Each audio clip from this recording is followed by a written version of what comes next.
I got two, one for Paul, one for Gary. First one is Paul. If 19 passes in California, how are people going to be guaranteed prosecution from the federal government? And second, for Mr. Johnson,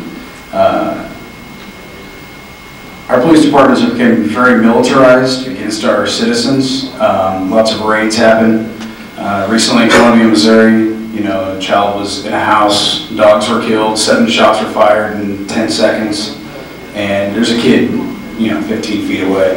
I saw that video. Yeah, it's very disturbing actually, and it happens everywhere, and I don't know the statistics exactly, but the funding with that, let's just say if you came to a federal executive position soon, and it hasn't changed in the federal eyes, how would you shape your policy on funding and granting to departments and how they use funds and stuff for those types of raids and enforcement for those laws? Well, real quick, I'd suggest that you slash burn grants and HIDA funding, because that's generally where a lot of that money comes from. HIDA being high. Answering my question? Yeah, high-intensity drug trafficking areas and the burn grants. Do that, and you'd have a big difference. Real quick, as to your question though, you know, there are no guarantees. I personally don't think the federal government is going to march into California. Certainly not this administration. Well, there have been some raids still going on in California. Yeah, there have been, but we can count them on one hand. And there are literally thousands of above-ground dispensaries in California. You can open the phone book. So it's a minority of a minority of a minority that are being targeted. To me, the strength of Prop 19 lies in making marijuana legal for the adult. Having the adult possession in the privacy of one's home be a lawful activity. The federal government, in my opinion, is not going to infringe upon that. Just like they have never infringed upon that legal right in Alaska, which has existed since the mid-1970s. Just like they've not infringed on the rights of people in Ohio to possess 3 ounces of marijuana and face no more than a $100 fine. The federal government just doesn't get involved in those issues. The federal government might get involved if there's widespread retail sales, might. Will they? I don't know. But if they were going to get involved anywhere, I think it might be there. But I don't think it's going to be a particularly high priority for them one way or the other. And then all that.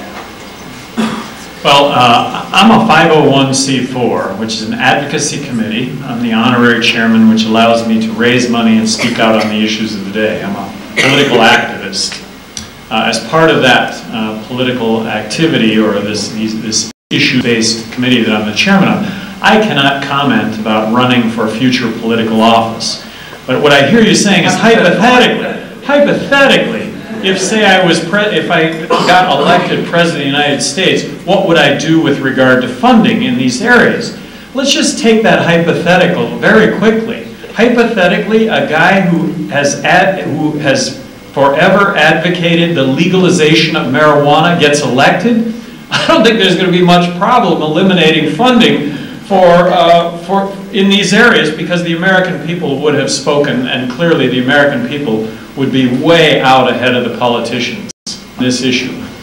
Somebody the other night said, you know, it's interesting that what they said was 45% of Americans support legalizing marijuana right now. Legalizing marijuana.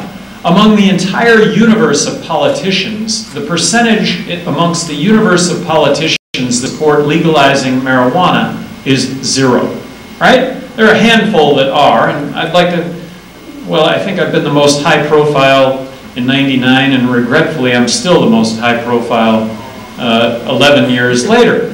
But if you look at, say for example, gay marriage. Gay marriage probably polls at about the same. 40 to 45% of Americans support gay marriage. If you look at the entire universe of politicians, probably 40 to 45% of the universe of all politicians support gay marriage. Can you think of any other public policy area, with the exception of drugs, where there is a total disconnect between what people want and think and poll at and the universe of politicians? I mean, okay, so 45% of Americans support legalizing marijuana. Wouldn't you think that there would be 15% or 20% of politicians that support legalizing marijuana? Total